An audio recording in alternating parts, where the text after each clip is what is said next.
Welcome back to Euzoia, the podcast for life maxing. And this episode's topic is how to get people to like you. Christoph, as a very likable person, how do we get people to like us? Okay, so yeah, I'm glad. I'm glad at least you like me. There's a start there. Actually, to prepare for this, I looked at this. I think it's like the first self-help book there ever was, which is how to win friends and influence people. I'm not sure if you've ever read it. Like I I have. remember it. Like I found it in a library once. It's like this. Anyway, it's 100 years old by now. Like that's interesting that like 100 years in, it's still being sold. At least it's a catchy title. So I asked Gemini and ChatGPT and Claude to summarize how to win friends and influence people for me in one word. And they all had the same word. It was empathy, which I found Mhm. super interesting, right? Like, but this gets to the depth of like, yeah, how do you actually make friends? How do people like you? And it's like by being an empathetic person, by seeing them for who they are, right? Like I talked to a therapist the other day and she was like being like, Christoph, everybody just wants the same thing. They want to be seen, right? It's like Yeah, at the yeah. bottom, like that's it. And empathy is your skill to see somebody else, right? To really understand and see them for who they are. And yeah, to build that skill or like to use that, the first thing is active listening. I guess we've all heard that before. So how do you listen actively? Maybe you're doing it right now. Basically, you're fully present with me and paying full attention. Then you kind of paraphrase back, right? Communication is hard. It's like often we think we understood something and then really we Mm, didn't. So like by repeating what you think you heard, you kind of show them that you pay attention and they understood. And then just like ask questions, right? Instead of like thinking about, oh, what would be something smart to say now to like counter my own random story that I have to add to this. Is like, no, just like be curious. Like, surely there's something in their story where you're like, why did you do this? Like, how did this person react? Like, how did that feel? Right. And kind of just go in. And like one way I love to think about this is like every single person has like a life just as complex as yours, like with just as many mhm. problems and just as many like amazing memories and just as many life stories. And like if a conversation is boring, then that's because somehow you don't manage to tap into this, right? Like there's a like wealth of stories in every single person. So like make it your challenge to like find those stories and like get in there and like try to see them Yeah. for yeah, who they are and what they did. Yeah, I think it's so interesting. Like you can really find out a lot about people from just listening and paying attention and then finding like small little things that interest you and asking those questions seems like a really good way to build that connection. Yeah. And I mean, the best way this works is like if you genuinely care. I think if you're just not that interested in that person, then of course that won't work. But then like maybe you just shouldn't build a friendship with that person, right? Like that's Hmm. the Hmm. kind of self-reinforcing thing here. Like you will be curious about people that you genuinely want to build a friendship with, and then maybe less curious about others. But like if everybody try and kind of see where it's gonna go, right? Yeah, the next part is a bit more mechanical, maybe of like how do you make people feel seen? Like one is just very simple, like look at them, right? Like look them in the eye, make eye contact, smile at them, like show them you're happy that you kind of share that time together and you're curious about them. The next thing is to learn their names. Like I'm famously bad at this. But I noticed that when somebody really gets my attention, then all of a sudden I remember their name. Or like it's easier for me at least, right? Like I probably shouldn't say this here in the podcast. Next time I don't remember somebody's name, Yeah, yeah. they'll tell me I'm not interested in them. But it is not easy, but that's great because if it would be easy, it also wouldn't be a signal, right? So by putting in the effort and putting in the time and like actually trying to remember somebody's name and then successfully doing it, you're showing them that you care about them, right? And I mean, the one-on-one on like name remembering is like you just repeat it a couple of times and kind of weave it into the conversation. As you have that conversation, you maybe repeat it and you try to make links to like other people who also have that name that they remind you of. I'm sure there's like 100 YouTube videos on how to learn a name. Yeah, that's just a great signal you can send. And then the last thing is you make compliments, right? Like you notice something about them and you tell them that you like that about them, right? Like maybe it's something they're wearing or like their presence or something they did or something in their story or like could be so much. And it's a bit vulnerable to make compliments because it's maybe a bit weird. You're taking a bit of a risk, but that's great, right? Like this allows you to make a deeper connection by recognizing something and putting a little smile on people's faces. Yeah. Do you do that? Do you make compliments to people? I know I make it definitely not enough. Yeah, definitely not enough. I do it, but I think I could get a lot better at doing it.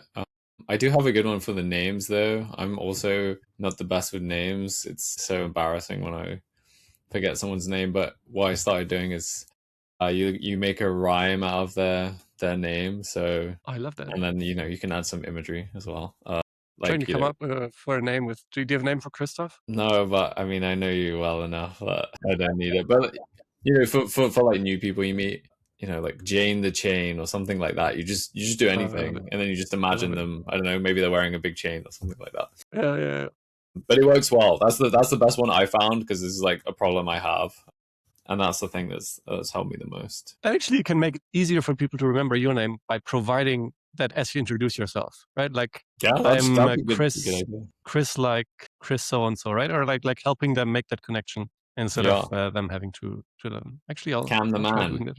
I don't Cam know. the man, yeah, perfect, Doesn't really perfect. rhyme, but I feel like it has a ring to it. So there you go.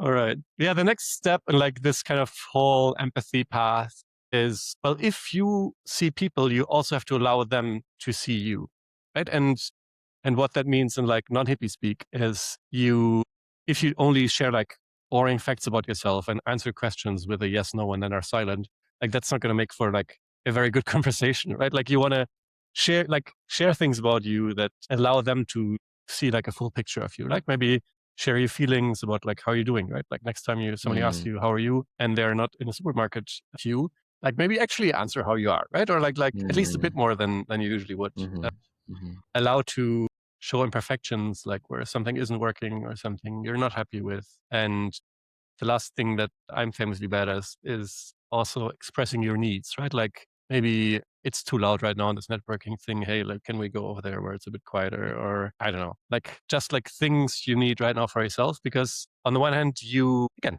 are more vulnerable, show them that you're taking risks here. On the other hand, you are giving them an opportunity to do something nice for you, which every single person loves, right? Like it's actually nice to give other people an opportunity to do something nice for you. So yeah, just try to be vulnerable when building connections. It'll Yeah. it'll make it much faster, much easier. Yeah, I feel like there's so many good tips here. Like I need to go back and rewatch this episode already. So yeah, really, really good advice. Yeah. All right. Then finally, usually we have only 3 sections, but I was like, oh, there's just so much good stuff here. So like, let me continue. Yeah. I asked a friend of mine who is actually starting a charity in the empathy space, and she is like researching like what are the best practices Wow. to build empathy. And I asked asking her, and she's like, like research is pretty bad.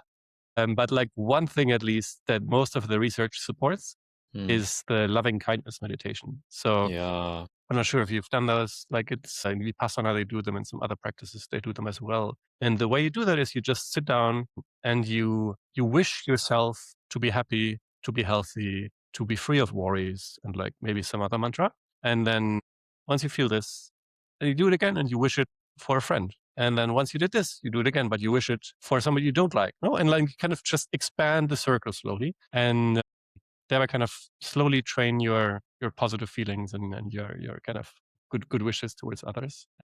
Some more experimental approaches you can do is called dyadic meditation, and there's also circling. There's like different variations on this, and this is always like combinations of meditating, so like being present with yourself and seeing what is coming up for me right now, but then together with another person, right? So like you have this other person doing stuff and like this creates something in you and then you verbalize this. So the other person better understands kind of how you affect Yeah. each other. And you can imagine that this can go like very complex very quickly, but it seems to help build a better theory of mind of the other person. At the end of the day, empathy is like cognitive empathy and then emotional empathy. And it's like your mental model of how somebody else works. So by just like sitting with somebody else and like always talking about Mm. like what's happening right now in me, like just helps you build that representation basically. And then the last thing that helps to build those representations, there's like not super conclusive research on this, but I think it's just so obvious. Like this, there must be something there. No, is